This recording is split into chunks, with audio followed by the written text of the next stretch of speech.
Yeah, big energy. When I come through, big energy. I've never seen. Has that ever happened to us before? Where the stream just shuts down like that? Nah, it's never happened to me before. I'm glad it happened in the first 10 seconds. So this is Yeah, just take we 2. didn't even. Yeah, this is take 2. Speak on it. We back. We back. Is this technically episode 109 since the first 10 seconds was 108? Was that like a micro What did episode? what Frank Lucas say? You just re-rap it and re-rock it and just keep selling it, something like that. Okay, all right. That's very Stringer Bell of you. Stringer said doesn't matter what color caps we put on it; it's the same product.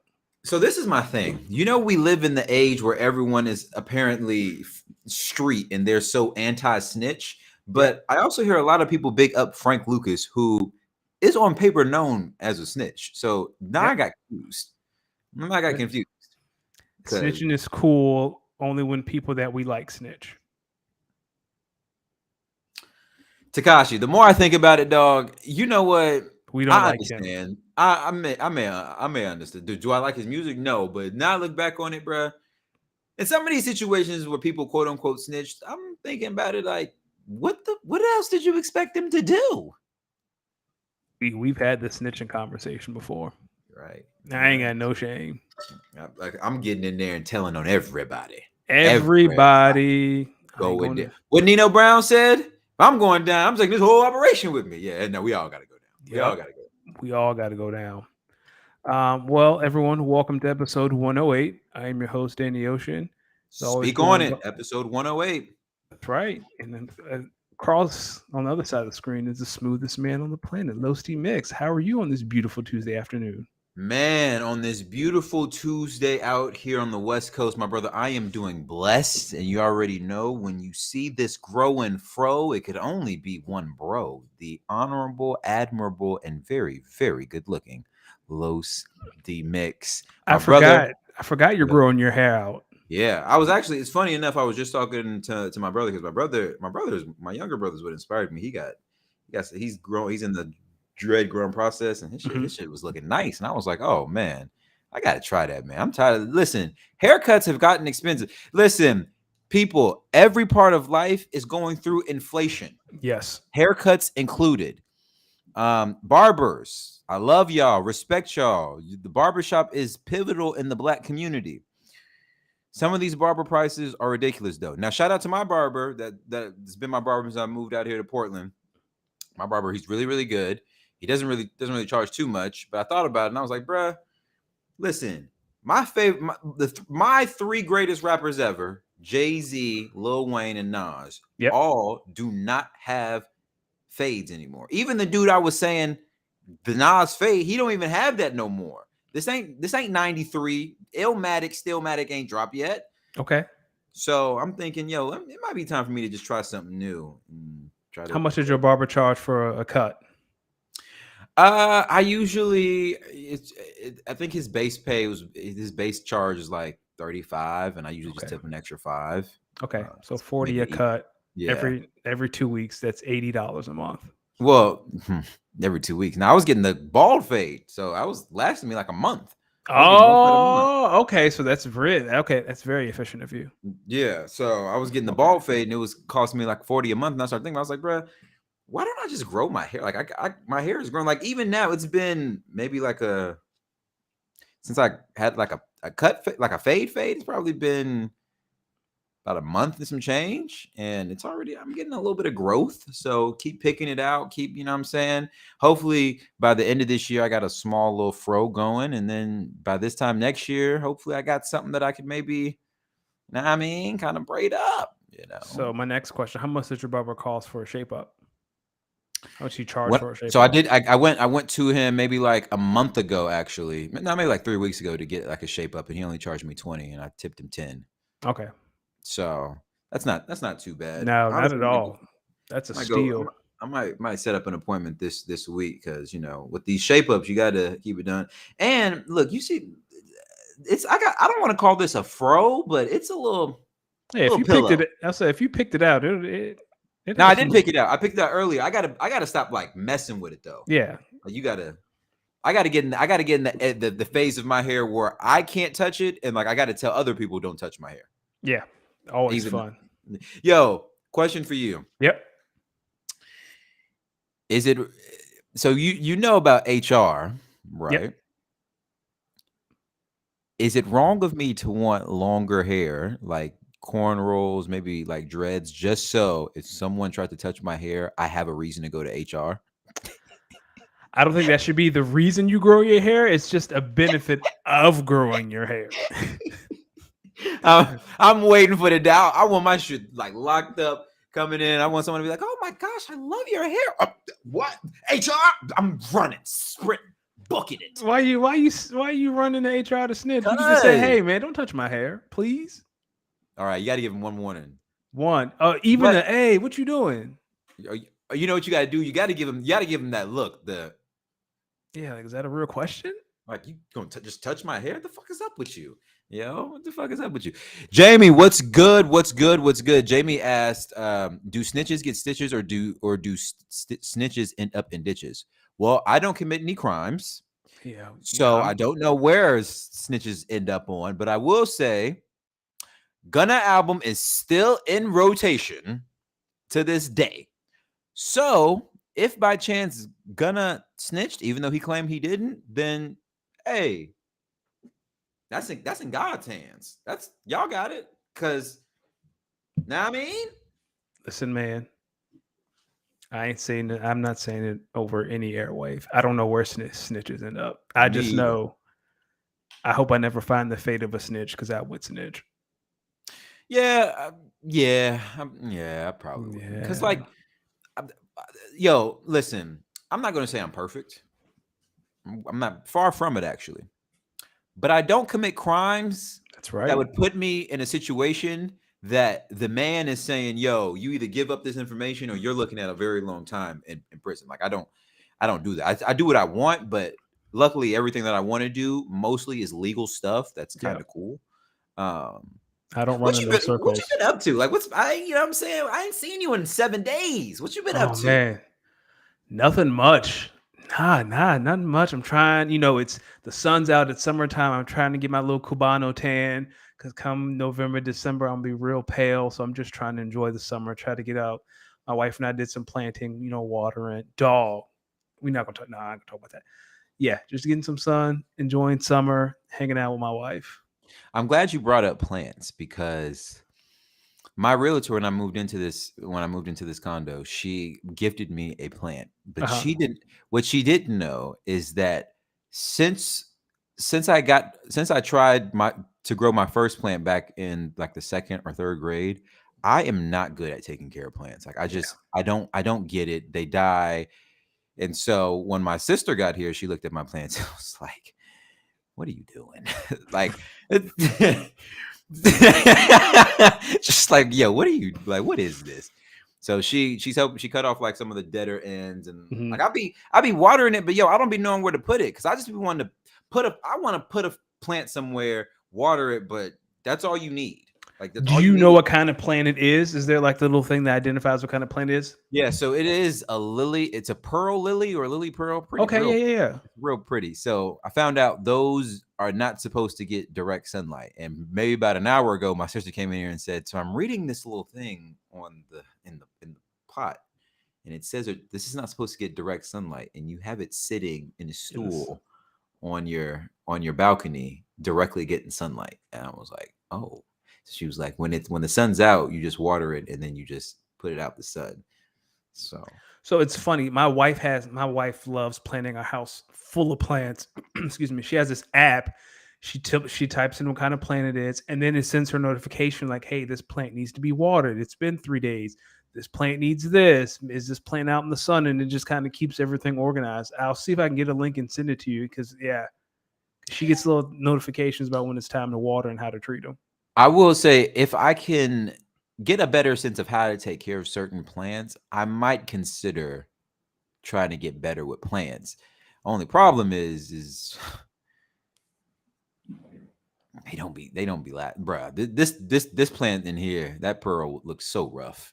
I feel so bad, but I didn't want to throw it away because my realtor gave it to me, Yeah, and I love my realtor. there we go. Shout out Donna. There we go. Hello, Donna. Only other thing for me, man. I mean, weekend was cool. Took was hanging with the siblings. I finally DJ'd in front of a live audience of 2 people yesterday. Okay, how'd it go? Well, it was my brother and my sister, and they were Yeah. watching TV. Oh, okay, how'd it go? Well, my sister said she was entertained, and my brother said, "Hey, it's not too bad." So Are they your older siblings or younger? I'm the oldest. Okay. How much So younger are they? my sister is about 2.5 years younger, and then my Okay. youngest brother is 12 years younger than me. Okay. So mostly yesterday, I was trying a little bit of hip hop, but really I was just in a reggae and a go-go bag, just because Okay. out here, you hear some reggae, but you don't hear a lot, and you definitely don't hear no go-go Yeah, out I know you here. don't hit no go-go. So I was like, yo, had Did to. Did you take him to the store? You know what store I'm talking about. Did you take him to the store? Oh, that's Friday. That's Okay. Friday. We're doing the tour and then the store. Okay. Make sure they got their Yeah. bread up. Hope they Well, saved. well, my parents and my little brother up here with a few dollars, and then my sister, she's been there before, so hopefully she's not as starstruck as she was Okay. the first time. But she went in there that first time, and she just said she was overwhelmed with the Yeah, amount of me stuff. too.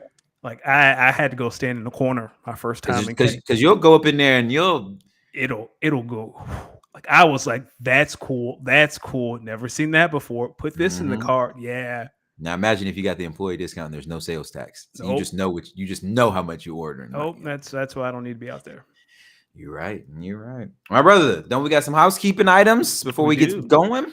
We do. So I believe we are 8 weeks away from kickoff, which means it's essentially football season. Some rookies reported today to training camp. So again, always head over to going2.com. The offseason is over. It is time to gear up for the fantasy football season. Your mock drafts. It's time to start building your boards. The drafts will be here 5 weeks, 6 weeks, 7 weeks. Some people draft the Sunday before kickoff, which is very intimidating to me. But yeah, going2.com. Head over there for all your fantasy needs. We are here. It is football season. Speaking of football season, speaking of fantasy season, I know we're probably going to start talking with a little bit of NBA before we transition to our NFL coverage and then start our yearly divisional breakdown. But I wanted to kind of start us off in the fantasy realm, right? Let's do it. I know there's a lot of people who come to the network for fantasy football talk around this time. So I was having a think on both the Dynasty League and the Redraft League, right? Right. And I was thinking about the I started with the Redraft League. I like the shit talking. I like the flow of the league. I like how I am deemed the villain in this league because I'm the commissioner. So I've embraced the heel role. I fully lean into being the Vince McMahon, and I see how winning the championship belt plus the money gets people feeling a certain way. And I started thinking, what could I do to bring some of that to the Dynasty League? And I started thinking, and I said, well, this is a Dynasty League. And a championship belt is cool, but you know what would be really cool? What's that? A trophy. Wow. It's amazing you say that after I have won the league and would not be able to enjoy this trophy for a calendar year. But go on. You gonna let me finish? I'm sorry. I have a way to recognize your greatness. Okay, I'm listening. So I'm thinking, if I was to find a fantasy football trophy that the league liked and it has the ability to, like, I can get engraved nameplates on it, I could do this thing where, like, the winner gets to keep the trophy for the year, but they have to send it back to me send it back to me so I can send it to the winner. But then I started thinking about some logistical things. Yeah. One, whoever has this trophy, I have to make sure it is shipped to them in a way that the trophy doesn't get damaged. So that's one. And two, I have to make sure that I got to pick a trophy that's cool, but also, to your point, doesn't get damaged. So I got to think through that. So if anyone out there that's listening has any suggestions on championship trophies, or they're in a league where a trophy is implemented for the winner, but not everyone in the league is centrally located where they can physically hand the trophies off, please let me know, because I want to do research on it. And I want to kind of announce it. I'm gonna bring it to the league, but I think it would be like really, really cool to have a trophy. We're still keeping the money, so this would come out of probably come out of my pockets, unless I mean, depends. Well, I mean, Could raise now the that probably, dues $5.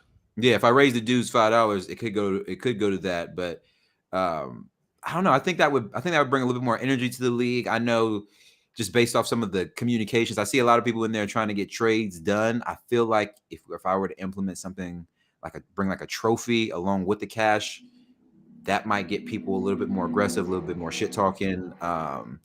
Shout out to Gerson. You know, I see him out there. He's always pretty active in the chat, and he didn't directly impact it, but I'm like, man, I feel bad for my man that every time he be talking, no one really talks back to him. Well, see, here's the thing. But then again, he's trying to make trades and stuff like that. So I don't know if they're not getting back to him. They're probably getting back to him in private. But even then, I don't like him saying, "Hey, such and such and such and such, I sent you a deal," and they don't even like really acknowledge him. So I want to get more activity in the day-to-day chat, but I don't know. That's what I'm thinking. So what if you got a plaque, right? So you get a plaque, you keep the plaque in your home, but you can get two engraved. Like you can get one engraving for the plaque that goes on the plaque, and then you can send the other engraving because it's going to be real small. You can throw that in an envelope and you just ship it to the winner. So the winner gets the engraving, but the plaque stays at your place. So like the actual trophy? Yeah, like it's going to be a plaque instead of a trophy. Or if you want to ship the plaque, it's easy to ship a plaque because it's flat. You just throw in a box, bubble wrap, get it on its way. Or you can just keep the plaque at your house and then get two of the engravings made, one that could screw into the plaque, and then you can ship the other one to the winner so they can have it in their collection. Yeah. But that sounds like a great idea.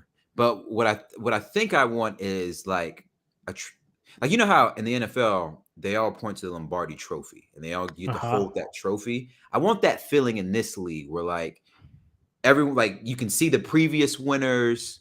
I got you. You know what I'm saying? And it gives you a little bit more prestige. So I think I think it would come down to the trophy type and the trophy size. Like it don't have to be crazy big, pause. It can be maybe as big as this water bottle. You can search. Did you see the All-Star MVP trophy Kelsey Plum won last year? That small one? No, we're not doing that. We not. Yeah, the little, and WNBA, y'all wrong as hell for that. Well, this year they changed it. This year, yeah, I'm glad y'all changed it this year. Yeah, that shit was hilarious. I want to think. So again, if anyone listening to this or anyone watching, if you have any experiences with trophies in your league, please hit me up. I've been thinking about this probably for the last about week and a half because I want to bring some energy. Want to make sure I'm being a good commissioner. I mean, really for this dynasty league, this probably this year, like this calendar year from January to now, I've learned a lot just taking in a lot of the feedback because I've never ran a dynasty league. So trying to get better. I implemented the owners meeting with a cap though. I made sure to let people know we're not going to be doing many rule changes every year. We're getting, what I say, 2 rule changes and one of each. Like there's one roster change and one rule change, and that's it. Well, we know what the roster change is going to be. It's going to be taxis. Yeah, I know that's going to get voted on. I'm going to be so mad when it does. I hate everything about that. I think that's silly. But here's what I'm going to do. I'm going to say if we're going to go to a taxi system, then I'm shortening the amount of total number of people that you can have. Because I don't like player hoarding. Like I really hate it. Like I like in football, they got a 53-man cut. I like that because you're just not going to keep all these players. Like I just feel like there's an opportunity to let other teams, especially worse teams, get better by having a serious cut. So that might be. I just want to, you know what I'm saying? There's got to be a competitive edge. Yeah. And I feel like if we're just all allowed to have these stacks and stacks of just players, and what are we doing? What are we doing? Like, you know, there are some people I feel like in the league that have people on their bench that they have never, not once even considered playing. That bothers me because that could be a potential starter on someone else's team. Yeah, I got you. You know what I'm saying? So you want parity in this league. As much as I can, yes. As much as I can, yes. Just because it's a 10-team dynasty league, so really everyone's team on paper is really good. Yeah. So like, there's got to be some parity, or like now if this was a 12-team league, I'm not gonna lie, I probably wouldn't care. Like I'd probably say let's just add the tax system in. Like it's 12 of us. Like it's already hard. With 10 teams, you got to do stuff to keep the parity, or like shit just gets messy real fast. And you know we already can trade, so. I don't know. I'm trying to be a good commissioner, especially for this dynasty league. I'm excited for this owners meeting. I think it's going to be funny because I think a lot of people have suggestions on how to make the league better. Okay, cool. But I don't think people realize how hard it is to get 10 people to agree on certain things. Oh, so it has to be unanimous? Has to be, it doesn't have to be unanimous. It has to be, if there's 10 of us, 60 or six, it has to be 70%. 6 votes. Yeah, 60. Over half. So I'm gonna say 6 votes. But that also begs the question of, should I be voting? Well, yes, technically, because I have a Yes. team. So Yeah, I should yeah, vote. yeah. You have a Yeah. stake in this. So it's gonna be hard. Like, I feel like the taxi system, I feel like it's gonna be brought up. Yeah. As far as that's like a roster change. In terms of like a rule change, I would be very curious to know what rules in this league people would want. Super flex. That's a roster change. Oh, fuck. See what I mean? Okay. See what I mean? Like, well, when I say change to a super flex now because we drafted with one QB in mind. Exactly. Plus, I don't want to do that. I might lobby if someone tries to offer the super food flex. I might have to get some people together, just be like, yo, vote this down. Vote this down. This is not a good idea. Here you are backdooring. Yeah, I might have to. You know what I'm saying? But that's fair because I'm talking from an owner's perspective, not a GM. That's fair. Another thing I'm thinking, I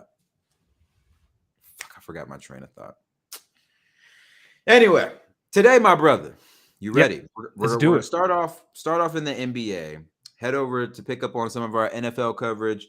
Then we are going to get into our divisional breakdown, starting with the AFC East, which we recently found out is going to feature a team that's going to be on Hard Knocks in the New York Jets, which I think is going to be a very, very interesting dynamic.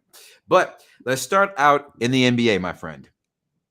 Starting out in the city of brotherly love, Joel Embiid recently said that he really ultimately just wants to win a championship. Doesn't matter if that's in Philly, could be in the Bay, could be in Dallas, could be in Korea. He wants to win an NBA championship. So my question to you, my brother, is this a cryptic message? Yes or no? I don't even think it's cryptic. This is just flat out, like, hey, just to let you know, I ain't afraid to ask her out. Like Giannis did something similar last year. Like, hey, if I don't feel like you're doing right by me, I will not hesitate to ask out. There ain't nothing cryptic about this. This is a warning shot. I'm going to be honest with you. I'm going to take it a step further. I know we're about to talk about this man next, but I think this is in direct correlation with James Harden. Absolutely. I think this is his way of saying, yo, Daryl Morey and James Harden, y'all need to figure this shit the fuck out. Y'all need to figure this out because I'm trying to win a championship. I'm 7 feet tall. I've been in this league for X amount of years now. I've won my MVP. Next thing I'm trying to do now, I'm trying to win a championship. Yep. James, we are a good team. We need to, we should, I know you want to be surrounded by other good players and be in a position to win a championship. Daryl Morey, listen to him. Help get this thing figured out because this is a really good team that has a championship potential. But if y'all ship my man James Harden and you stick me back with me and Tyrese Maxey and you think that's going to lead us to the promised land, well, I want to win a championship. And I see how Damian Lillard acting. I can do something similar. I'm the reigning MVP. It's insane to me that the Sixers won't pull the trigger on Dame. Like, it's like, no, we're not trading Tyrese Maxey. Are you kidding me? Hey, they believe. Daryl Morey said he believes in the potential. Are you kidding me? He believes in the potential, man. Hey, man, that's his prerogative. Daryl Morey, he's been a great GM over the course. He's been a great front office exec over the course of his career. He always has something up his sleeve. I listened to the Hoop Collective, and Brian Windhorst kind of went over his resume, and I was like, yeah, but dog, you telling me like you're risking Joel Embiid's future because you won't trade Tyrese Maxey, and you're not even going to extend him at the moment? That is crazy. Well, they do plan on extending him. They just got to wait a certain amount of time so they can have the funds. But I see what you're saying. I think they're looking at it from an age thing and a play thing, a play style thing, right? You can't have Dame and James Harden on the same team because that's two very ball dominant guards. So if they go that route, now you're really severing ties with James Harden. You're basically telling them, yo, bro, kick the fucking rocks. Hey, but I would honestly argue that if you trade James for Damian Lillard, then you're basically trading a Ferrari for a Lamborghini. You're very similar styles. I think very similar skill sets. What are Dame we doesn't doing? disappear in the playoffs. I ain't got to worry about Dame's production in the Yo, dog. playoffs. Yo, dog. Tell me James don't be disappearing. Yeah, but Dame never listen. Dame and James have had this, in my opinion, Dame and James have had the same amount of postseason success. A lot of memorable moments, not a lot of results. Dame took his team to the Western Conference Finals. Has James ever been without? He was there with the Thunder. He went to the finals as a sixth man. He was Did he he go was there with with the Houston? Rockets. Okay, The was that Rockets. the 0 for 27? Was that that? That was the Western Conference Finals. I thought that was the second round. Dang. Okay, I'd still want Dame. I know Dame. And I still think that was the best team he's been on, and his best opportunity. I think that was yes. so far his best opportunity to win a championship was that team. That was a really good team. They just a went really cold. good team. They just went cold. They not only did they go cold, they just kept shooting. Like they just were I mean, going to live and die by it. Honestly, one could argue that Rockets team is essentially the same Celtics team that made it to the finals last year. Only they didn't have James Harden and Chris Paul. They had Jaylen Brown and Jason Tatum. I think very similar play styles though. Poor Boston. Poor Boston. Speaking of James Harden. We mentioned there might be some ties severed with him and Daryl Morey. So it has been reported that he has requested a trade. Yep. And his ideal landing spot is the Los Angeles Clippers. Yep. Let me ask you something. In the age of player empowerment, players demanding a trade and asking teams to move accordingly, do you think this deal gets done? I think it gets done, but I don't think it gets done until the season. I think Daryl Morey has shown he is not afraid to hold on to a disgruntled player. He does not care. He is here for the best deal possible. I think Harden gets traded. I don't know if it's to the Clippers. I don't know what do you get from the Clippers, because you're not going to get Paul George. You're not going to get Kawhi. Like, we want Terrence Mann. Like, what do you want from the Clippers? All their picks are in OKC right now. Like, what do the Clippers have to offer? That's a reasonable return for James Harden.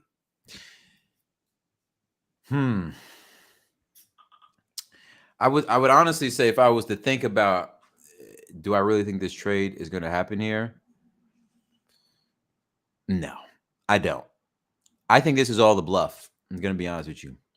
Let me tell you something. I think James Harden likes playing with Joel Embiid. I think James Harden recognizes the greatness he's playing with. I think he recognizes that with the right pieces around them, this not the Rockets. This Sixers team could go somewhere. Like they could make some moves. Like they could. They make the right moves. This is a team that was a 2 seed last year. They could easily be a 2 seed again. Or no, they were a 3 seed last year because Boston was a 2 seed. Yeah. Milwaukee. Yeah, Milwaukee was the. Yes, because Miami beat them in the first one. Yes, so Milwaukee was the one.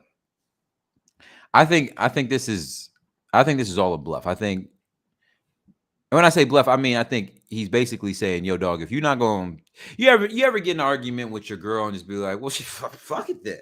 That's essentially what I think what James Harden is saying. So I think he's basically saying, "Yo, if it's fuck me, then it's fuck you too." Then Daryl Morey, like, you dead ass, all the shit I've done for you over the course of your career with the teams you've given me, and you don't want to help me and Joel really set ourselves up to try to go out here and win a championship. Let me ask you something. Yep. We live in this age of real player empowerment. Maybe some say it started with old LBJ back in the day with a decision. Do you think this player empowerment move is good for the NBA currently? Yes and no. And I think with each passing CBA negotiation, the owners are doing their best to kind of, I don't want to say neuter because it has a terrible connotation, especially with black men, but they're trying to take some of that power back, right? Like this CBA has the second apron, which kind of, dissuades you from creating super teams. And again, that goes back to players demanding to be traded to, XYZ team because they have this XYZ player. I think it's good for the game. I think it's good for players to have control of their careers. I think there's something to that. If a team can cut me at any moment, then at any moment I should be able to demand where I want to work. Or if a team can trade me, right? If I'm, Kristaps Porzingis and I hear my name in trade rumors, then what? I mean, Kristaps doesn't have that kind of pull, but Bradley Beal has been in trade rumors for the past 3 years. All right, well, if you're shopping me, well, hey, let's talk shop. Like, hey, let's talk about where I need to be going. I want to go here, make it happen. So, what do you say to the people who say that these teams are in the business of winning basketball games? So, if you decide that you want to trade, then no matter where you technically want to go, it don't matter because we're going to take the best deal that helps us win. And What do you say to that? I think if you are a GM of a team in that position and you decide like the Portland's like we're gonna do what's best for the team, that's your prerogative. You don't have to send Dame to Miami. And I keep hearing and the counter, not the counter. In addition to that, is you keep hearing people saying, "Well, free agents are gonna remember that. Who the hell signed up to go to DC? Who the hell signed up to go to Portland? Like who outside of LA, Miami, Well, New DC York?" hold on now. I ain't gonna let you talk bad about DC. I'm just saying, like from a player's perspective, when the last time the Wizards signed a marquee free agent? Kyle Kuzma. That was a trade. I'm lying. Like when's the last time a free agent's like, I'm trying to go to Portland. I'm trying to go to San Antonio. Okay, well, once Charles Barkley told us about San Antonio, I think that was all we needed to know about San Antonio. I'm trying to go to Charlotte. Yeah, dog, sign me up. We trying to go to North Carolina. Like okay, again, and I said it last week. This is more so for agents, not for future free agents. Like you want to have a good relationship with the agents because there are not that many agents and there aren't that many super agents, right? Like you're not trying to be out here pissing off Rich Paul and Clutch Sports. Yeah. What do you think their hesitation might be with being afraid to piss off an agent? Like what do you think the consequences would be? I think when it comes to salary negotiations, like if you have an agent that's you screwed me over with this client. Oh, I'm gonna get you with right. Like it's that personal vendetta. So instead of I don't believe in players taking discounts, but instead of like, hey man, if you leave a couple mil on the table, we can put a roster around you. Again, like that relationship with the agents, like no, we're getting every dime we have, and you're going to put it like right. Like it's just that personal. Like it makes it's easier to negotiate with someone when you like the person. Yeah, when you're on good terms with someone compared to someone that's out for your throat. Well, speaking of making negotiations, one team, NBA team specifically, has been heavy with the transactions ever since they acquired Kevin Durant and Bradley Beal, and that is the Phoenix Suns. Over the last week since we last potted, they have made a number of moves, number of trades. It's clear that new owner Matt Ishbia, I believe. You got it. Ishbia. I believe Matt Ishbia is pushing all his chips on the table, and he is trying to go all in winning a championship in Phoenix sooner rather than later. So I have to ask you, do you think this year and maybe next year is championship or bust for the Phoenix Suns? I'll say the next 3 years, and I think something very interesting. And if I'm wrong, Kyle in the chat, please correct me. What's good, Kyle? Devin Booker's in the last year of his contract. I think he's an unrestricted free agent next year. I looked it up today. I think this is the last year in Devin Booker's contract. Nah. Let me look it up again. Come on, D-Book. I think this is the last year of his. They worked on that extension. They have to, but with what money? You don't have any more slots. Yeah, 23, 24. This is the last year of his. He signed that Supermax at 23. This is it. This is the last year of his contract. So, my personal opinion, I think this is championship or bust for Phoenix, but I think championship or no championship, they're not letting Devin Booker walk away. They'd be insane. They'll figure out some way to get some money around to be able to pay him. You just have to go up the second apron. Like you're already in the deep end. Like what's a few more $1 million? A few more $1 million. Have you heard this report about the?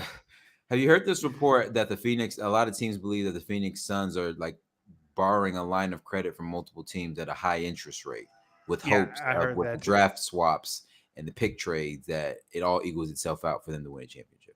Yeah, I mean they're doing their best they can to go all in right now, but also looking around the corner to the future. Because again, I think KD has 2 or 3 years left on his deal. I think this is year 2 of a 5-year deal for Bradley Beal. But let's be honest, like 2 or 3 years from now, Bradley Beal is going to be. He's been injury prone for the most part the past couple of years.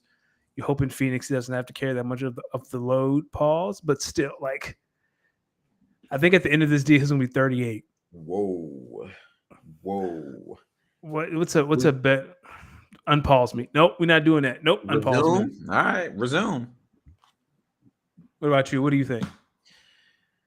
Oh man, what was the question again? You threw me off with the pause. I'm not gonna hold you. You were talking about Bradley Beal. Dang, what was the question? Oh, it was championship or dang? We crazy, man. See, it's you and your pauses. No, okay. On the championship bus, I think,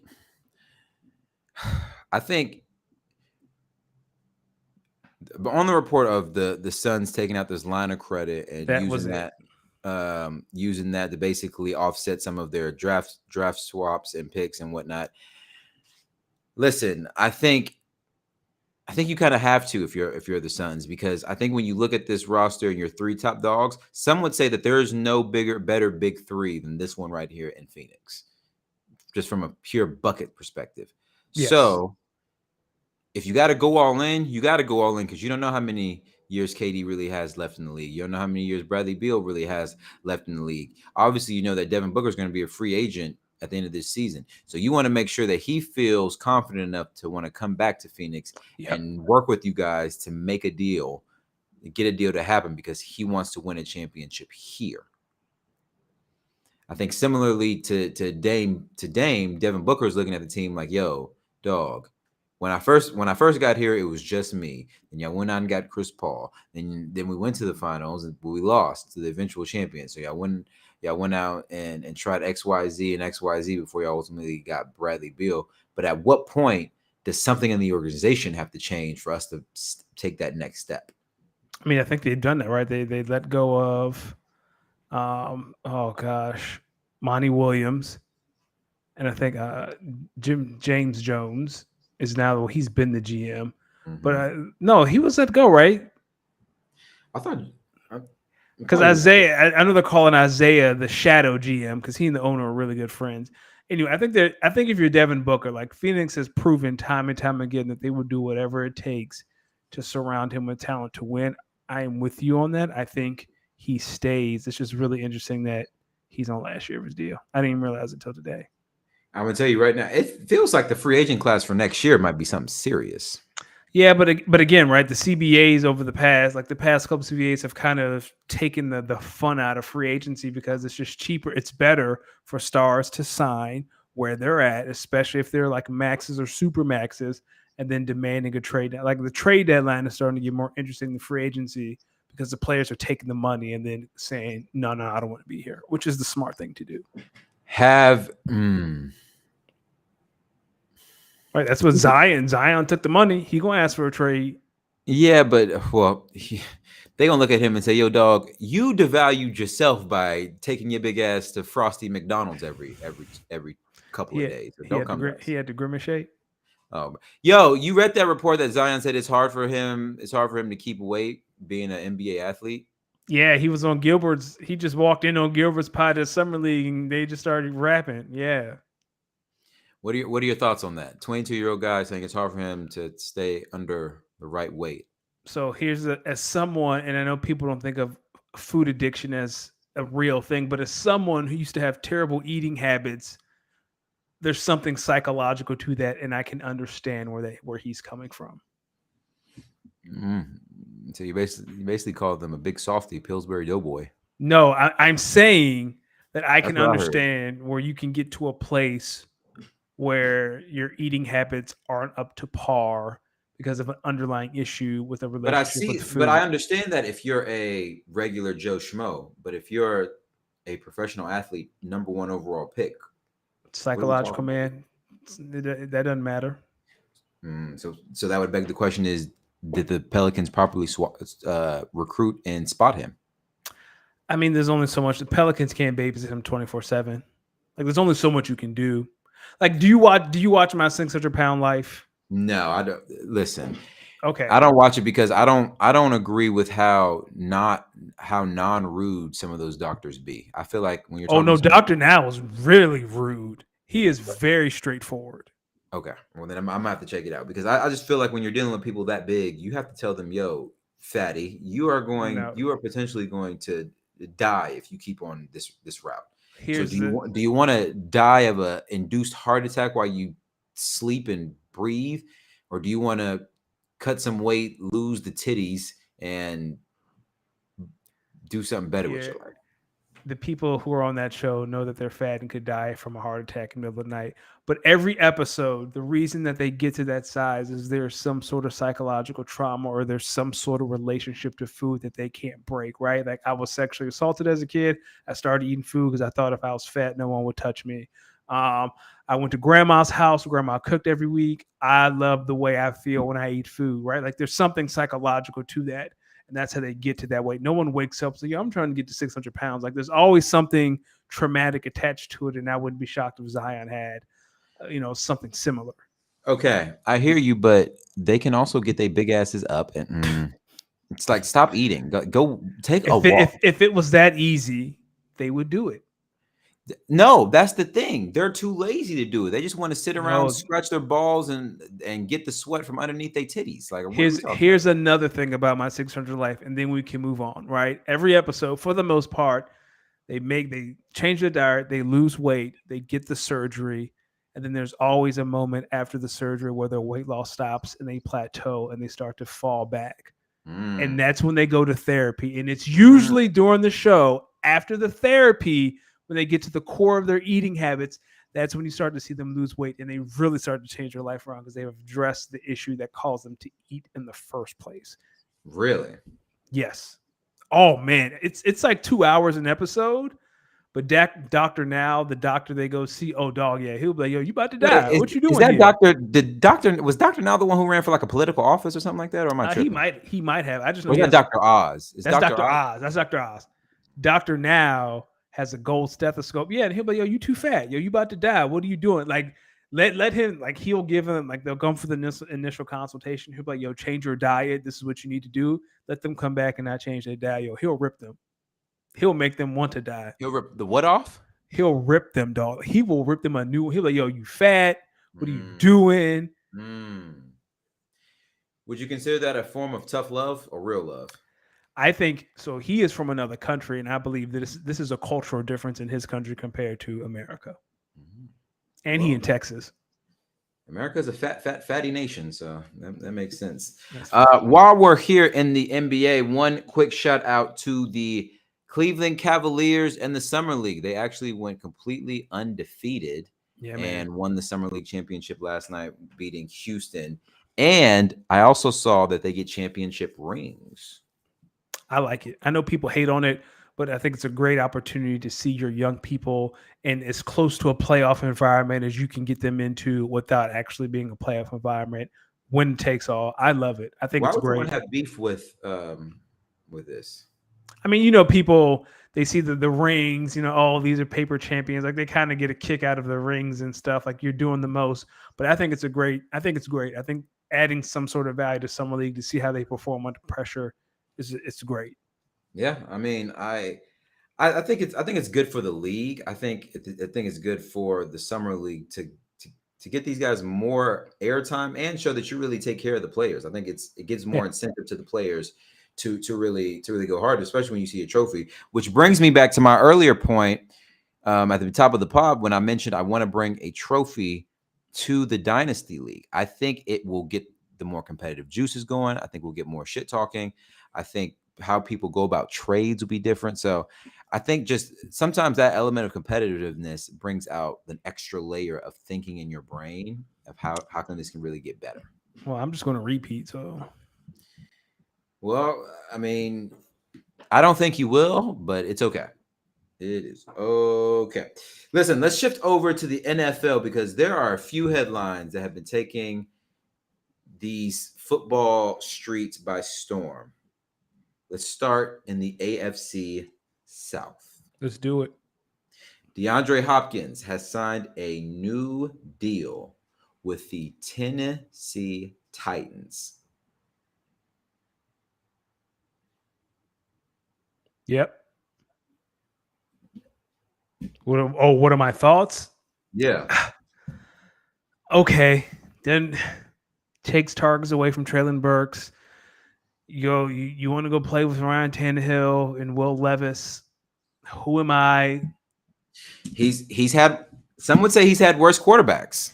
He has, and I would love to see Nuke play with an elite quarterback again. Like you saw what he did with Deshaun Watson. You saw what he did with a healthy Kyler Murray, and it's like Tennessee. I look at this signing by the Tennessee Titans and DeAndre Hopkins, and I say, where did the Patriots go wrong? Like, where in there did the Patriots just say, nah, this ain't happening, Captain? Think it was a money thing? No, I think I read that they did more. Like they were willing to match and do something more. Who want to go play for Bill Belichick? And let's not forget, Bill O'Brien is the Patriots offensive coordinator, and Bill O'Brien was the offensive or the head coach in Houston. And maybe there's some beef there. Maybe he's like, Doug, I don't want to go play for Bill O'Brien again. I'd rather go to Tennessee. That's excuse me. That's funny that you would mention who wants to go play for Bill Belichick. Listen, outside of Andy Reid, I look at the current coaching landscape. If I'm a wide receiver, I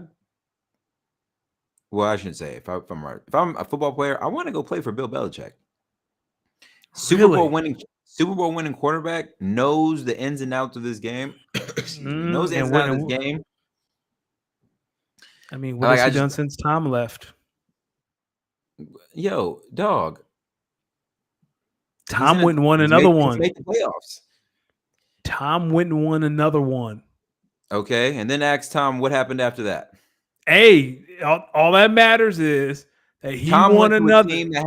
Tom went to a team who just needed a quarterback to consistently give Mike Evans and company the football. They had the offense. They had the skeleton of. They had a good defense. They have a skeleton of an offense. They just need a quarterback to help run the system. And Bruce Arians came in and said, "Hey, Tom, you come run this. You can do whatever you want to do. Just make sure the ball gets here, the ball gets there. Learn my offense. You can do whatever you want from there." When Shaq won in Miami after leaving LA, until Kobe won one without Shaq had the upper hand. Bill got to go 1-1 without Tom. The thing is, and again, I would say similarly to. So here's my thing about the Patriots, though. They have the defense to win a Super Bowl. Yes, they do. They don't have a good offensive system. And that's where Bill O'Brien comes in, because he's supposed to be the offensive guru that helps get them back into it. Now, if I'm Nuke, feelings aside, unless he said some real racist, effed up stuff to me, I'm putting that on the back burner, because I know his system already. And I know that Mac Jones, when Mac Jones gets an elite wide receiver or a very good wide receiver, he can make the throw. Like, I don't like this narrative that Mac Jones is a scrub or he's not good. I've seen the QBs y'all hype up. Not me. I'm usually right. I'm usually right when I talk about quarterbacks. I'm rarely wrong. I'm talking about the fantasy people, the sports heads. Like, I've seen how y'all talk about how Mac Jones is a scrub, and I don't like it. The dude's not a scrub. Yeah, he's had the opportunity. He's had the fortunate pleasure of playing with great wide receivers in college, but we all play with all of the great quarterbacks play with great wide receivers in college. I don't think anyone had like no wide receivers. And then they come to the NFL, and as long as they learn how to develop, I mean, they'll be a decent playmaker. But being a quarterback in the NFL is hard, and he was a rookie. Last year was the second year, though, right? Yeah, and this is year 3. So this is the year that we really should see a lot of development from Mac Jones. I think if he takes that step, now you're talking about a really, really good football team. I don't think we are. I don't think he has the weapons around him to take that step. His receivers are Juju, and we'll get into the AFC East in a couple of minutes, so I don't want to get too in depth. So I'll save that for later. We'll save that for later. It's all good. Speaking of the AFC, there's an AFC South team that gave Evan Ingram a new 3-year deal. It's like three-year, $42 million with like 30-something guaranteed or something along those lines. Something like that. Meanwhile, Saquon Barkley, Josh Jacobs, Tony Pollard. Yep. 3 names. Austin Eckler, that's 4th. 4 names of players that have not gotten the new deal and the new money that they were looking for, Yep. particularly because of the position of the running back. Now, Tony Pollard has already signed his franchise deal, franchise tag, so he'll be reporting to training camp soon. Saquon reportedly is going to be holding out. Josh Jacobs might do the same. So I want to ask you, what are your thoughts on the pure devaluation of NFL running backs as of late? I think I understand the strategy in regards to the front office on how to do this right. Draft a running back late in the first round. You have them for 5 years. Franchise tag them twice. They're 30. Get them out of here. Second round, they're 29 at the end. I think, and I heard a few people say this today, and I thought about it a little extra. I think 4 running backs, because of the issues, it only affects one position. So you're not going to get the other people in the union. Like you're not going to have a big enough following to do something major that affects owners. So I think one thing you can do is eliminate the franchise tag for running backs. And I think running backs that are drafted instead of, first round, it's 4 years and the 5th-year option, like cut that in half. 3 years with the 4-year option if you're drafted after the first round, second year, or 3 years, and then you're a free agent, right? So now running backs have the opportunity to get their money when they're 24, 25, and they can really cash in with and cannot franchise tag them. Like remove the franchise tag from running backs. So if they're a free agent, they are a free agent, after their 3 or 4 years in the backfield. And I think that's a way to help alleviate running backs. I was listening to Dominic Foxworth this morning, and he said something like, well, why would the owners do this? And he said, well, you have kids right now who are like, why would I play running back? I'm going to go be a terrible linebacker. I'm going to go be a tight end. So like you're affecting an entire generation of future running backs, a position that is really important because you don't want to pay the guys now, right? Like why would a kid who's 10 years old right now seeing the way Saquon is being treated and say, yeah, sign me up for that? I want that when I grow up. I'm going to take it a step further. To all you so-called reporters, sports heads who cover the NFL, and you keep pushing this nasty narrative that teams can just interchangeably put in running backs here and there, I want you to know you are so unbelievably fucking wrong. That is so wrong. Listen, I know everyone keeps saying, "Oh, but the Chiefs won that year." Like, yo, dog, shut up. That's because Clyde Edwards-Helaire was not on no type of time. Dude could not play. He stunk up the joint. And Pacheco was clearly the more explosive back. So, yeah, they put the better football player in. But guess what? They had to put a good football player in there. I'm about to ISO because y'all making me mad. I'm getting mad. Listen, when we talk about pure skill sets from an offensive player standpoint, I would argue that outside a quarterback, running back, and maybe I would say the running back probably has the most versatile skill set. They should. Because they have to be able to pass, they have to be able to block, and they have to be able to catch. They have to be able to block for the most important position on the field. They have to be able to run and follow blocks via the same line. They have to be able to know when to get skinny, when to be able to just hit holes and go north. They got to know when to be able to get shifty.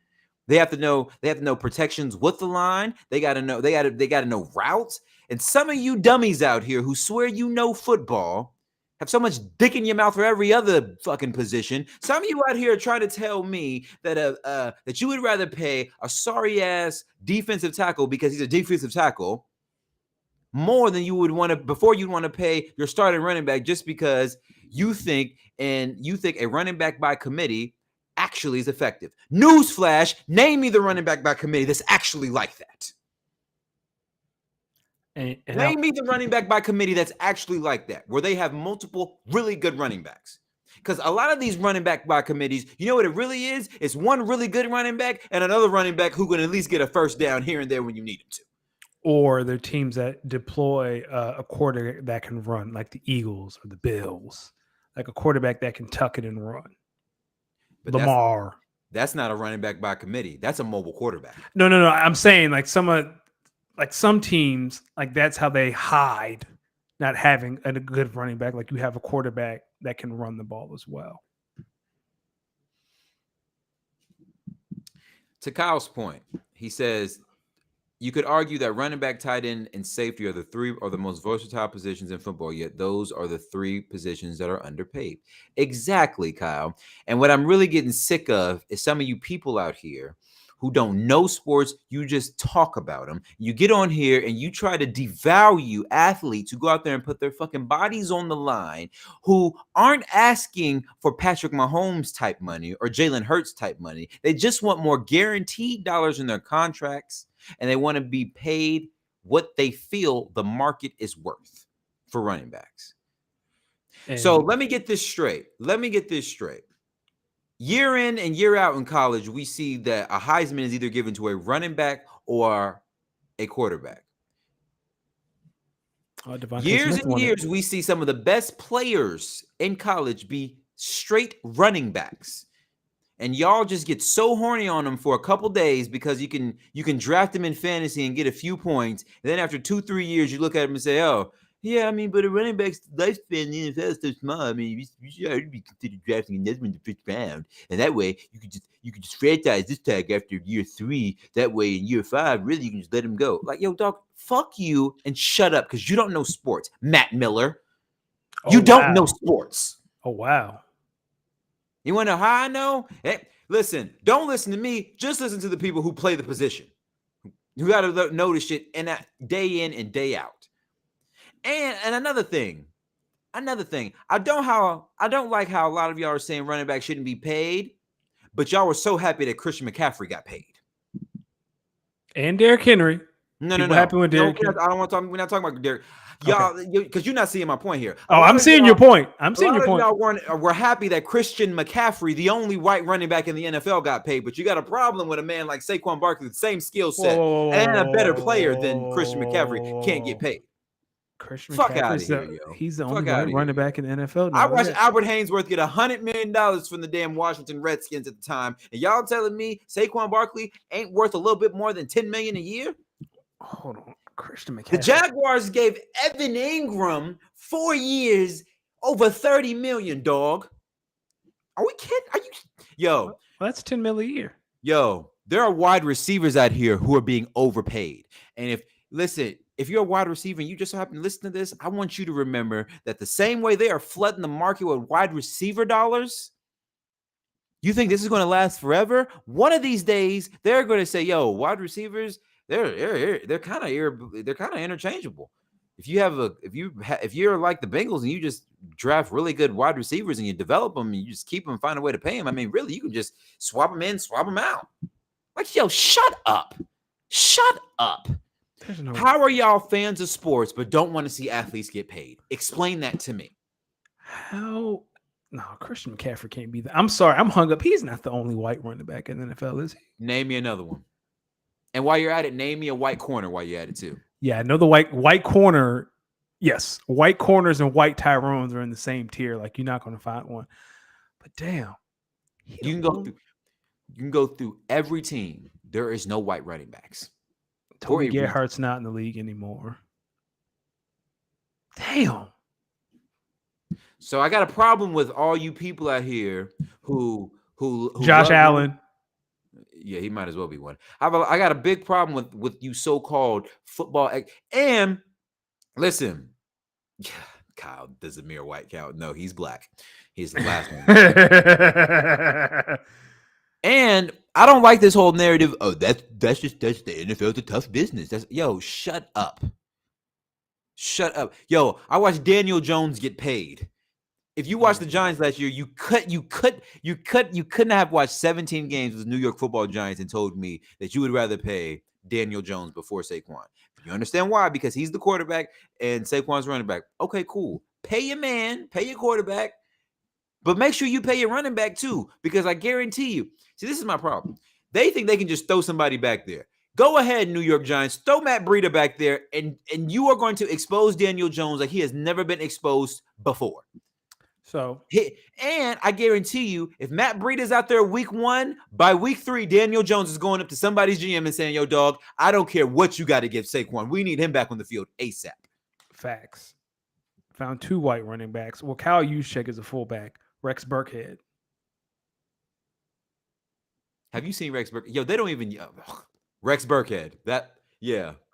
Rex Burkhead is one ankle injury away from never playing again in the NFL. Dog, stop. Yeah, I just asked I'm talking for. about good, legitimate starting running backs. Oh, And he's not even the starting running back. He's behind Damian Pierce.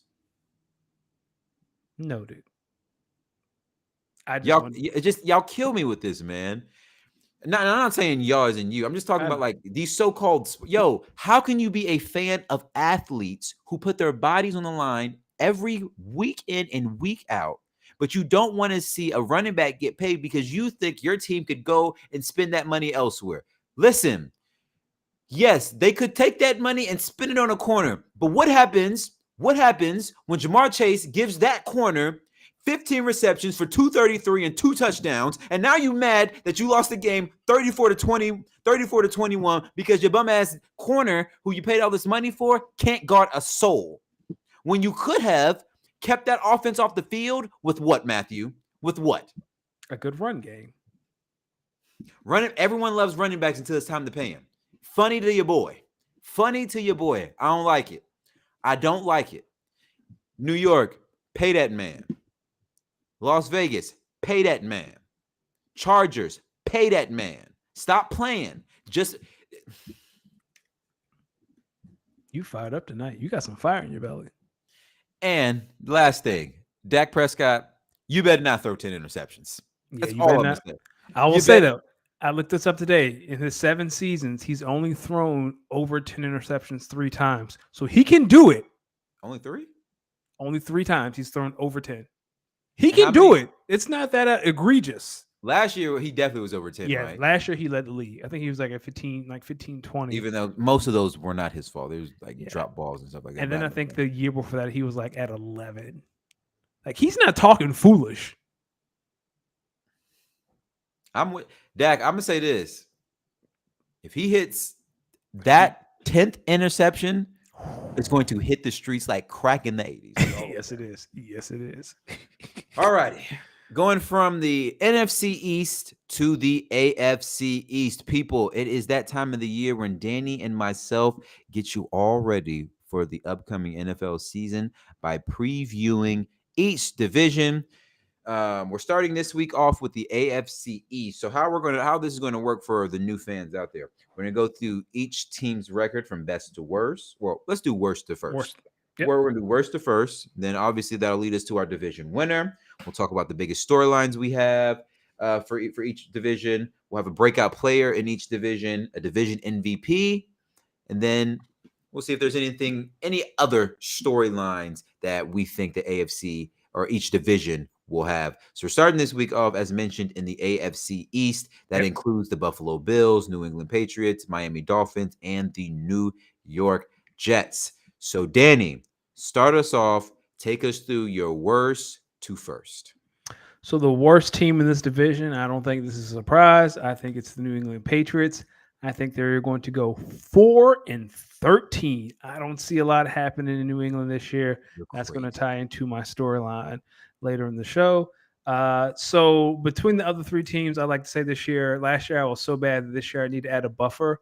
For me, these games can have there's a 2-game variance. If everything goes right, they win the 2 games. If everything goes wrong, they're minus 2 games in the win column. Just to give I was so bad last year. Like, I have to give myself some bumpers. So I have the Jets in 3rd place at 9-8.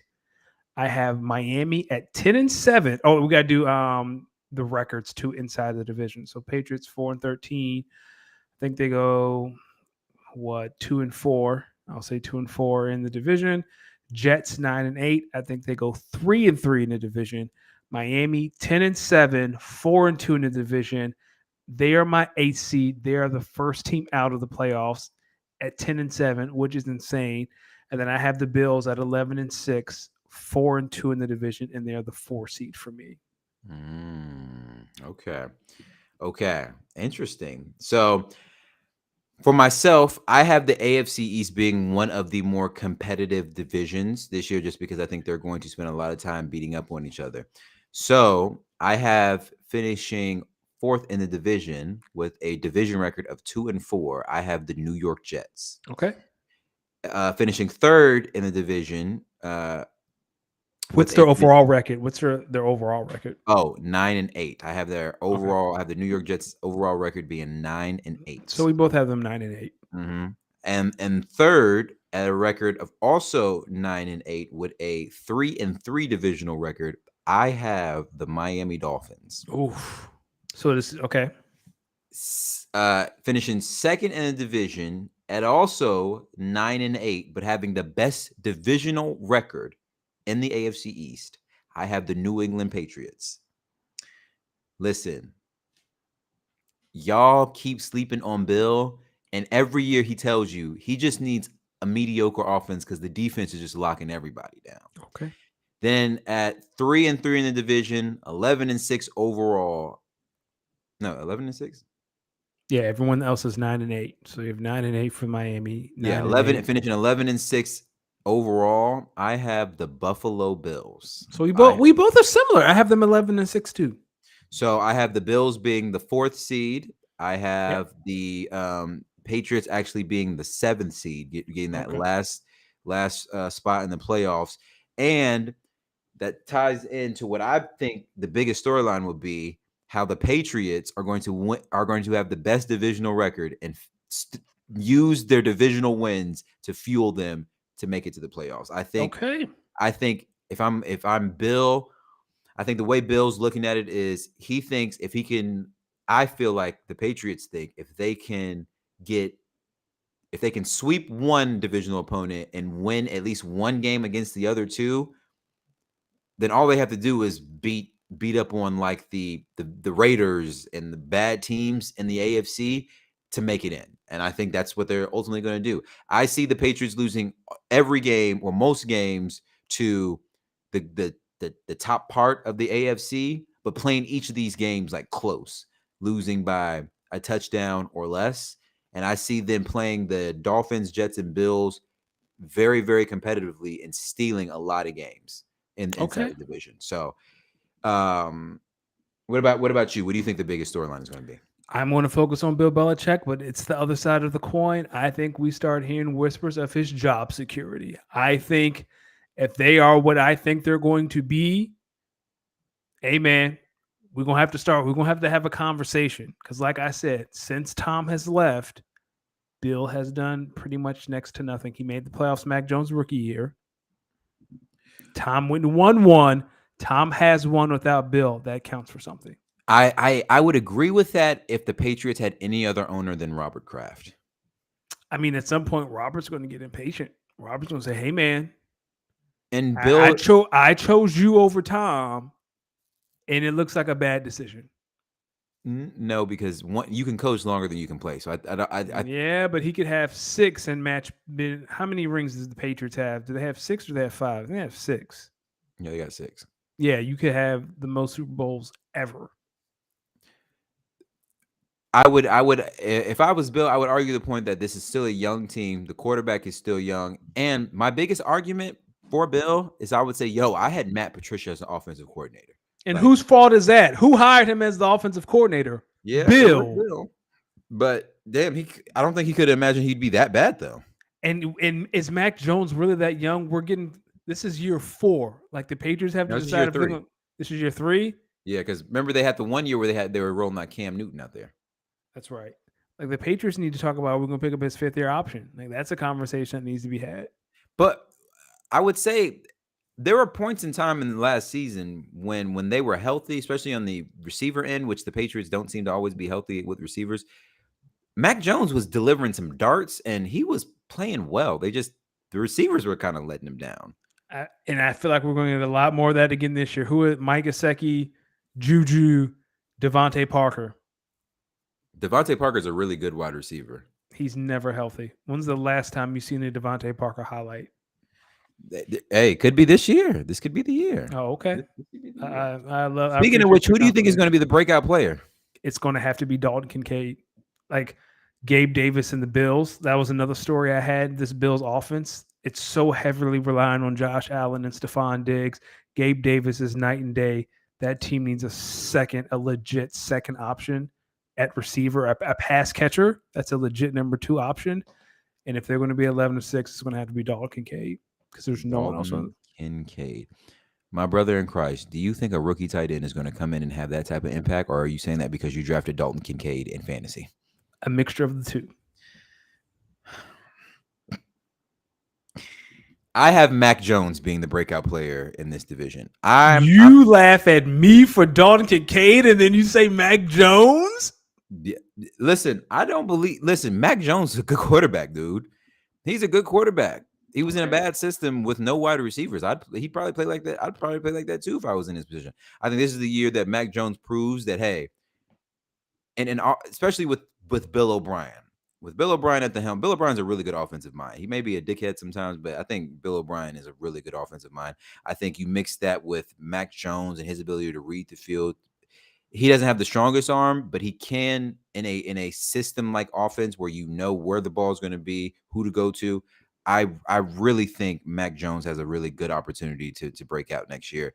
And to Kyle's point, who also just commented, he said, could James Cook be the breakout player in the division? Kyle, if the Buffalo Bills actually decide to stop using their quarterback as a running back and actually run the ball, maybe.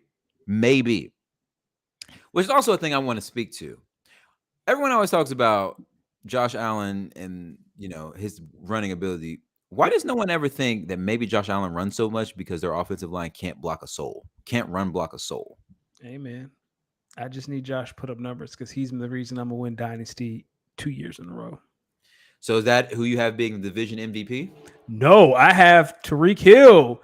He said, yep, I'm with it. I'm with it. I'm with it. I'm with it. I think he's going to get it. I think we're here. I think he can get it. If Tua stays healthy, he can get 2K.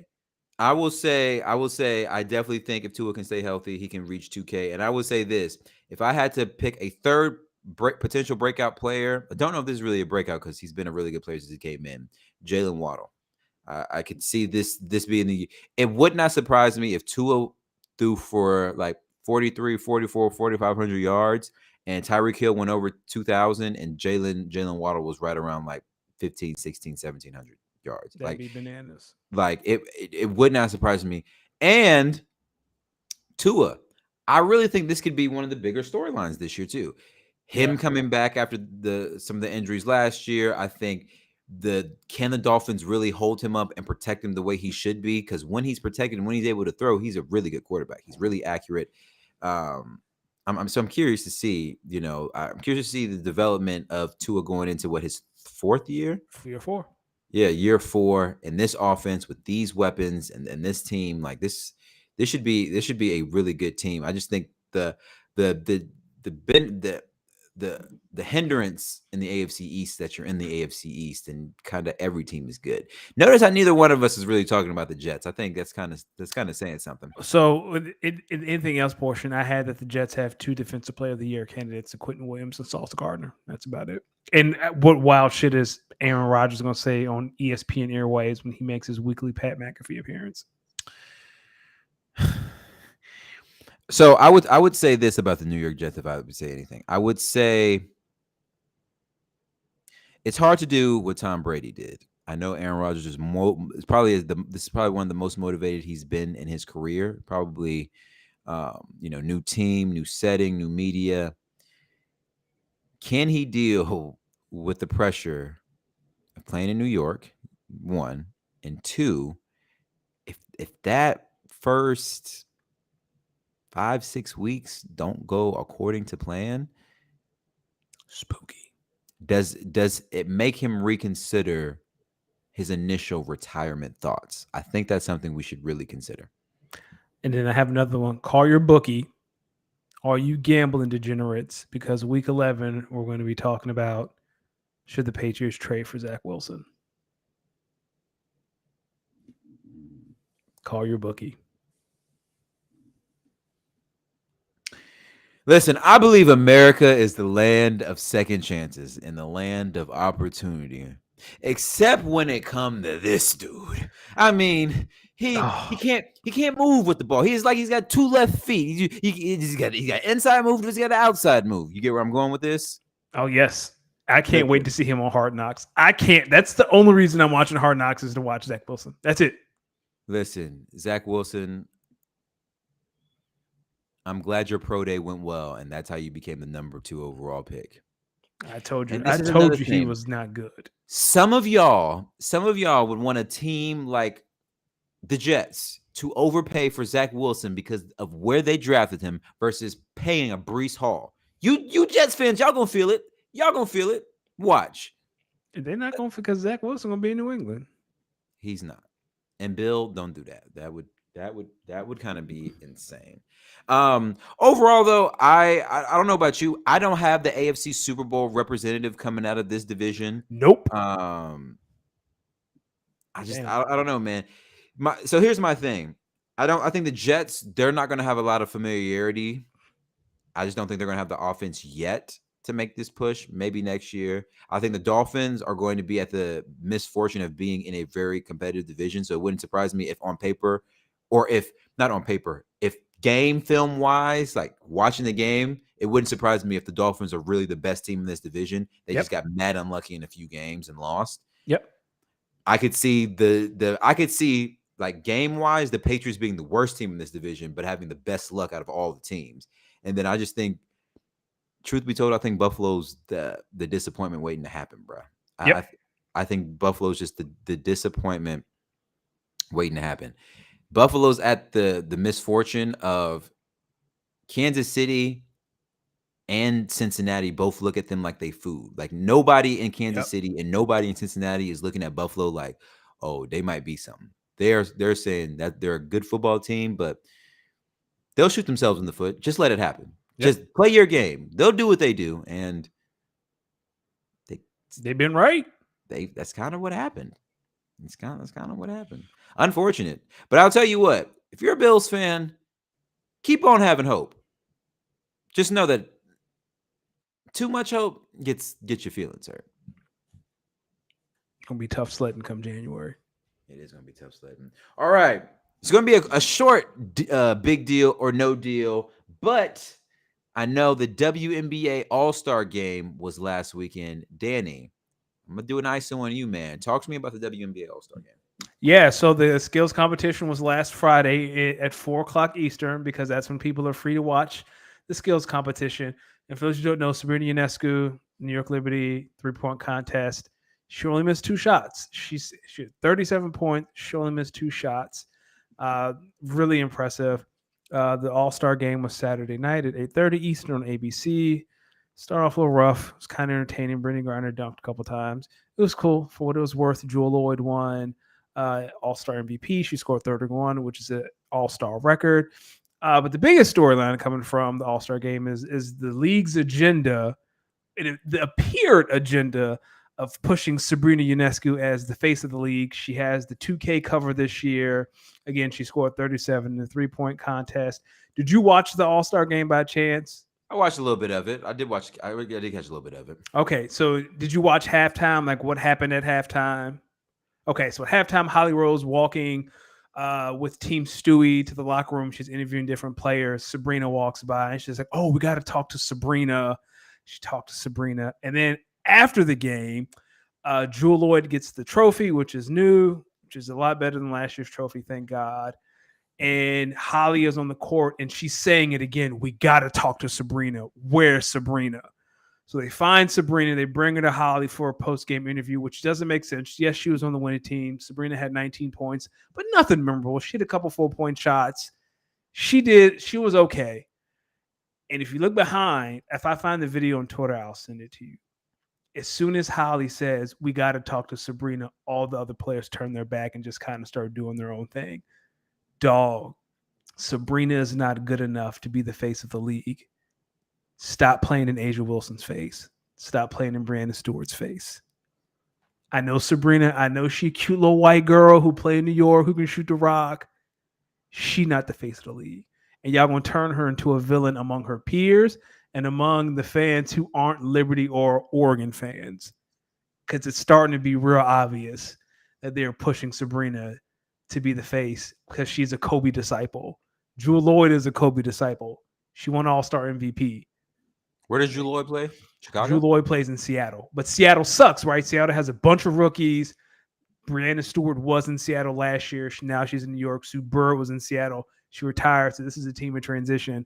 They're the worst team in the league, but Jewel Lloyd leads the league in scoring, and she leads the league in three-pointers made, but Sabrina leads the league in three-point percentage. Yeah. So I said it last week, and I'll say it again. Aaliyah Boston has been in the W for 4 months, and at this pace, by the end of the season, she's going to have a resume that is comparable to Sabrina, who has been in the league. I think this is year 4 for Sabrina. Mm-hmm. So, like, Sabrina is a good number 2, a great number 3 option, but she is not a superstar. If Asia Wilson retired today, she is a first ballot Hall of Famer. Stop playing with her. She is the face of the league. I don't know why. I don't know if it's because she's black, if she's country from South Carolina. I don't know what this hesitancy is to give the league to Asia, but it doesn't belong to Sabrina. So this is, I would say that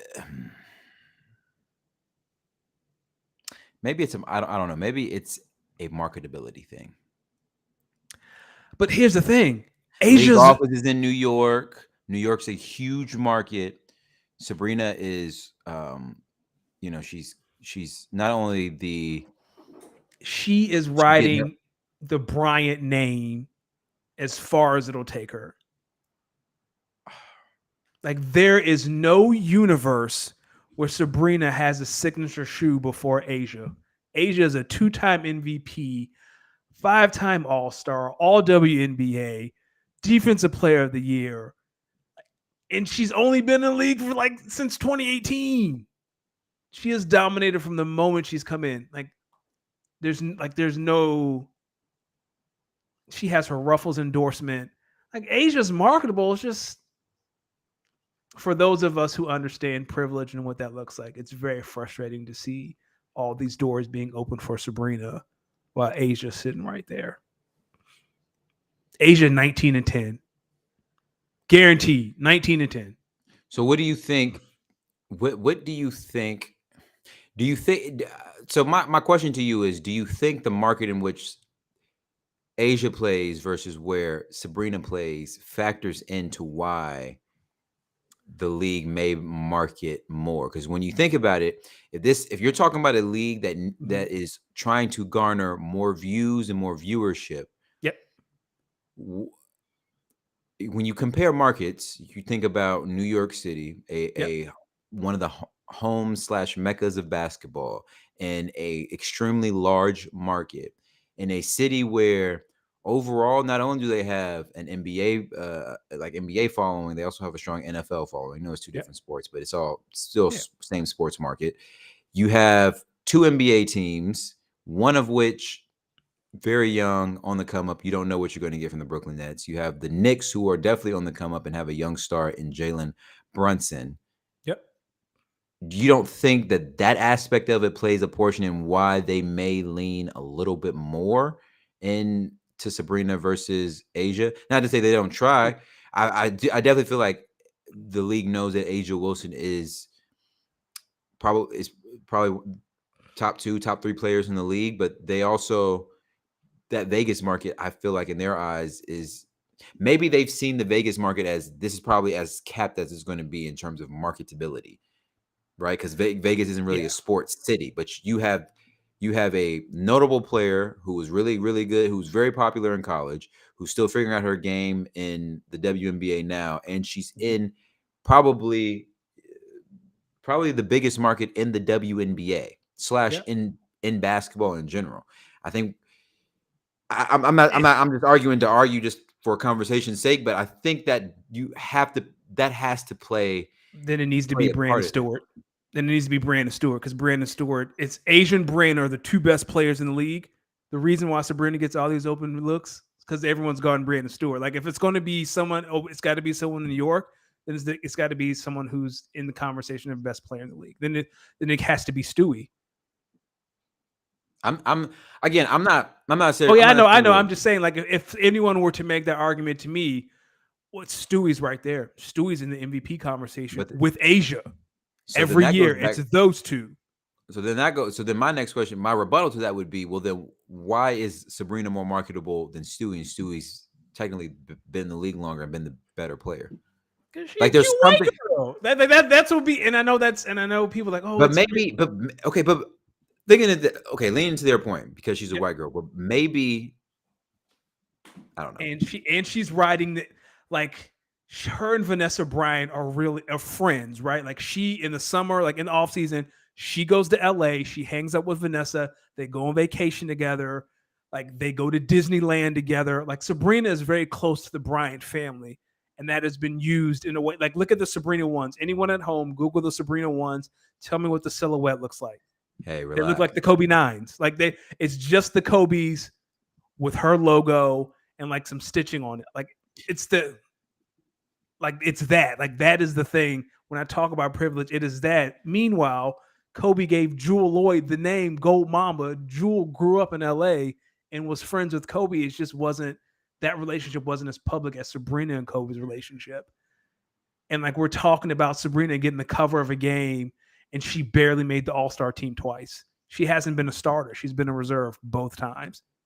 She didn't win Rookie of the Year. She was the number 1 overall draft pick. She didn't win Rookie of the Year. She didn't get all Rookie WNBA. Like we're talking about someone whose resume doesn't match the level of hype and attention they're getting. Hey, I guess the WNBA may be saying agenda over, which is but you sad. got to, but think about it from this league's perspective. Yo, they are in the business of putting asses in seats, and if everybody in America knows Sabrina Ionescu from her run in college at Oregon, plus her relationship with Kobe. If I'm a league that needs more eyes and more viewership on this sport, I'm leaning into where the coverage will be. I hear you. It's just if you give Asia the stage, I guarantee you she'll be a household name. Yeah. Before you know and it. I also think Asia is at the disfortune on how good her team is. Like that's I think true. that hinders her. Like it does. You are on a team that's 19-2. But she is the engine for it. Like it is her. Without her, that ship doesn't sail.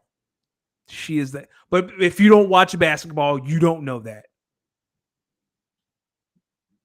So to Kyle's point in the chat, he said in comparison to the NHL, they put an undeserving Trevor Vigras or Zygris, yeah, let's go with that. On the EA Sports cover after his second season. He wasn't Rookie of the Year and is nowhere near to being an elite player. Yep. So Kyle, why did that happen? Can you tell me what team he plays for? Like in your mind, how did he get that over someone who was more deserving?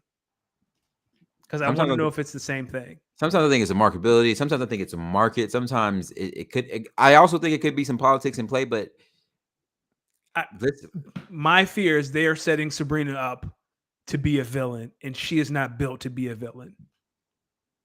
Because like remember when WWE shoved John Cena, I'm gonna say a preemptive pause, down our throats for 6 years, and we were like, we don't want it, and they're like, who cares? But John Cena was built to play the villain, and he leaned into that. Sabrina not built like that. Listen, again, I think this goes back to they're different from the NBA, right? Where no matter who you try to big up, whether it's a foreigner to try to grow the game internationally or a local USA through and through kid that grinded his way up from an undrafted free agent to a max guy, no matter what type of players you try to market, there's always going to be viewership. I think the WNBA is looking at it like, yo, we already want to pay these women more. The only way we pay these women more is if the viewership goes up, because then we can get more TV dollars. Yeah. And the only way to get more viewership up, you gotta market the flashy shit, because but she doesn't do anything flashy. That's the thing. How many times have you seen that clip of her 3-point contest going circulating the internet? That's because she broke. That's because she broke a record. I'm talking about like game time highlights, like on the court. Sabrina hits good threes. Like she hits her threes. But I would say you're assuming, and this is, listen, I am an advocate. I love basketball, so I do want to start with something. But you're also assuming that everyone in America or all basketball fans aren't WNBA fans. Right. Most basketball fans are NBA fans. Yep. You see what I'm saying? Yeah, I got you. I understand it, and that translates to NBA fans because Steph, right? She is compared to Steph a lot, even though again she's not on Steph's level. But that's the comparison. Like she's the Steph. I And they understand. and they saw how when they really started marketing Steph Curry to the moon, to the moon, and I feel like they see something similar in that. Her game is I'm not saying you're wrong. I'm just saying she is not built to carry a league. Like she is not built to be the face of the league, and if she is made the face of the league, the resentment she is going to get from her peers and from the fans, that might be enough to break her. You know, the great thing about 2K is they're gonna make another one next year. Yeah, that's true. That's true. They're gonna make another one next year. So I think listen, and another way to look at it is they're investing in Sabrina early in her career. That way, when she gets older and her game is a little bit more crafted and refined, they can look back at the growth. She's being positioned as like a Sue Bird type. Meanwhile, Satu Sabali in Dallas, her teammate in Oregon, drafted number 2 overall after Sabrina, that's a hooper. Most improved player. We'll see. Shout out to my Sparks on a 6-game losing streak, 7-13. Soon as I say I'm a fan, dog, and they cut Destiny Henderson. Terrible times. Terrible times. It's tough. It's tough. It's tough. It's tough. It's tough. Oh man, my brother. This was one of our longer shows, but always fun. Man, what a great time. Kyle, I'm glad that you're here because I don't know if you were here towards the beginning of the pod when I brought this up. But I was having a thought on our Dynasty League. And because as you know, Kyle, I also commission a redraft league as well. And I was telling Danny about there's a lot of good competitive energy in that league because outside of winning money, the prize money for first and second, they also get a WWE championship belt. And so I was thinking, I think I like where our league is going, but I want to get more people in the league talking a little bit more cash money on a day-to-day, weekly basis. And I'm thinking, Kyle, that the way to reward or help stimulate this is by introducing a championship trophy. And so obviously my biggest concern is logistics of trophy transportation and figuring out how it would get paid for. Do I pay for it out of my pocket or do I raise the league dues by maybe like $5 to help cover the cost for it? So Kyle, I'm glad that you're here. Do you have any experiences with trophies being like trophies as prizes in any sort of dynasty league or any type of fantasy leagues? And if so, do you have any suggestions? Because I also have a worry about like mailing it. If I'm going to get it back, is it going to be damaged? Danny suggested just getting like a little plaque, maybe about the size of this book. Also, I'm trying to be on some reading. So shout out to the richest man in Babylon. But maybe Danny says getting us a plaque about this size with the engraving for the winner. I don't know. I kind of want a trophy maybe about this size or maybe about this tall. This was one trophy. So I'm thinking about it. Kyle says, would a league belt be better than a trophy?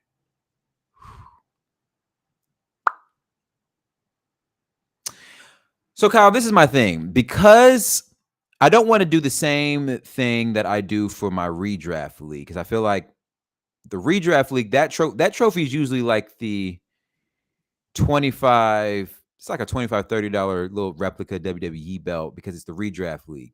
But since it's a dynasty league and we do a lot more year-round roster management, team management with all the the owners meetings and the draft and stuff like that. If we were to do a team belt versus or a championship belt versus a trophy, then I'd want it to be one of the nicer replica ones. And I mean the John Cena spinning championship. I'd want to get a replica like that, or the Hell no. original WCW Yes. World Heavyweight Championship type belt. But those replicas are like, you're talking about $400 replica belts. So that's why I'm thinking like a nice trophy might be better. But to your point, it just might get harder to logistically plan and transport. So Kyle, if you have any ideas, or if you know of any, like, if you have any experience or previous experience, please let me know.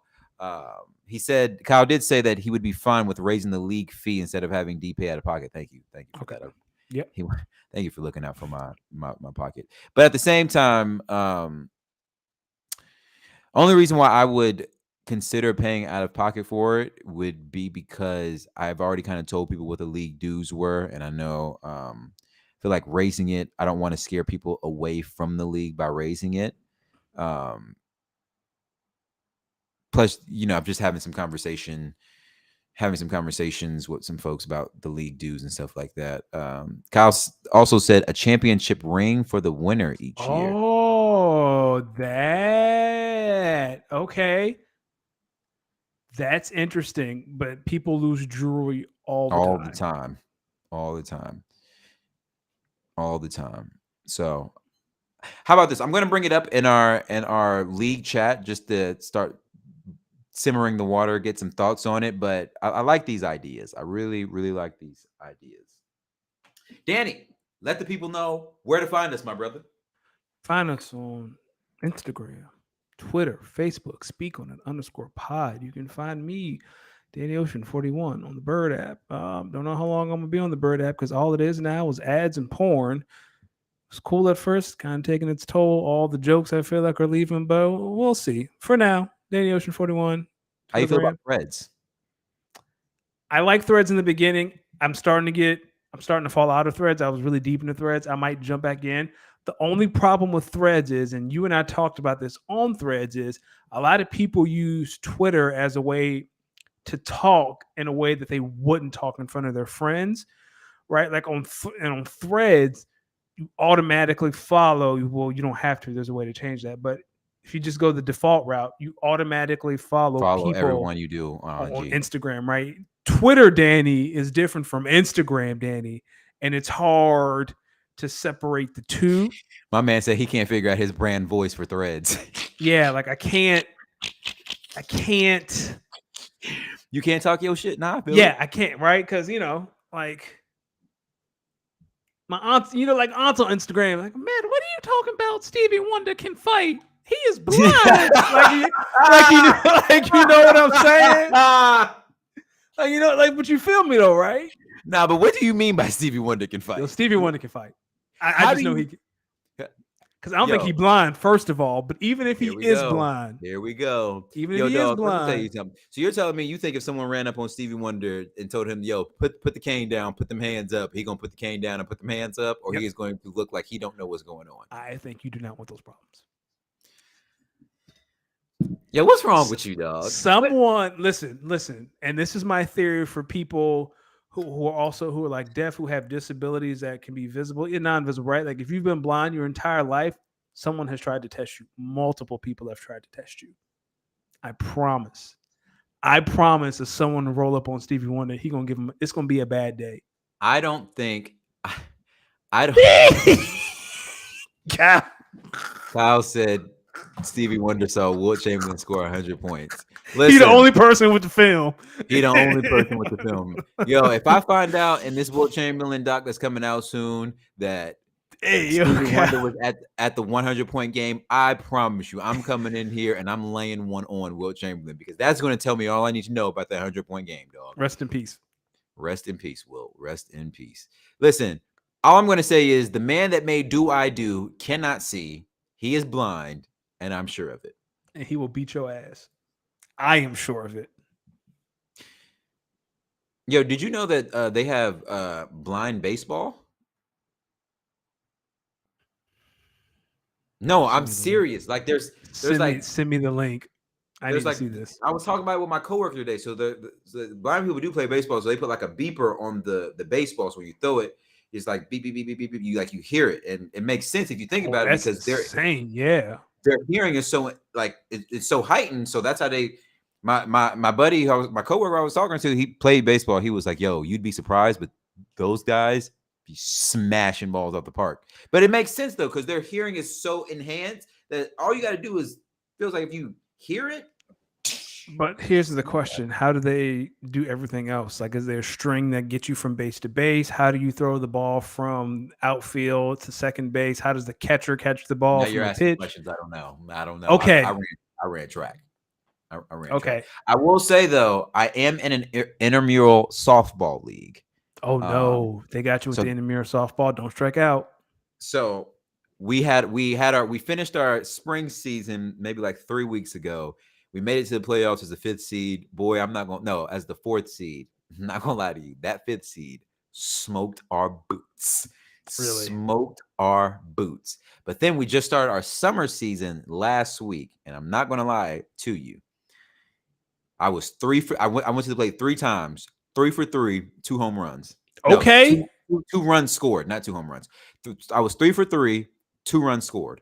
Okay. So you need to hit at the top of the lineup. I actually, believe it or not, I was second on the male side of the lineup, so they might keep me there. But after the second time I did it, someone was like, "Yo, you've been hitting the batting cages in the off season?" And I was like, "Oh yeah, all 14 days I was in the batting cage, all 14 days." Now I started getting once I got the groove of it, and I can as long as I make contact, I can outrun whoever's to first base. Yeah. I'm outrunning whoever to first base. No, it's fun though. It's fun. I like doing things I'm not really good at and seeing if I can get better at it. So that's the reason why I be playing basketball a few times a week. Just be playing. Don't think I'm good though. I'm not actually. I'm not. I believe in you. People, make sure you follow the kid at Los Demix. That's at LOSDEEMIX. As Danny said, make sure you follow the podcast at SpeakOnIt_pod on Twitter, Instagram, TikTok. We trying to get more consistent on TikTok. That should be hard, bro. That should be hard. That should be hard. We gotta use TikTok for more behind the scenes stuff. That's what we gotta do. Oh, that's a good idea. Like yeah, I'm a marketer. You know what I'm saying? You the heartbeat of the show. People don't know that you the heartbeat. Hey man, that's all you, my brother. You the mastermind behind it all. Dog, I just be here. Yeah. People, you could have been anywhere in the world, but you were here with us, and we appreciate it. Just make sure you spend the next 7 days speaking on whatever is on your mind. If you don't like how these NFL running backs are being treated, you go speak on it. If you don't like how Shorty keeps posting the picture with the ass on the sink and with the specific angles, you should tell her about herself. But be careful because you saw what happened when Kiki's man spoke out. Also, Kiki, the more I see it, the cornier that whole ordeal gets. It's a work, dog. It's a work, man. This a WWE script. That's all it is. It's a script. Speaking of WWE, we're about to end the show. Next week, we're gonna bring back Speak to the Cinema because I want to speak on Young Rock because I just finished watching all 3 seasons. Okay. Dwayne The Rock Johnson, I am sorry. I will never question your acting again. That show is actually good. What? That's because he got Becky Lynch in there. Milkman. Y'all have a great night and see you next week. Peace.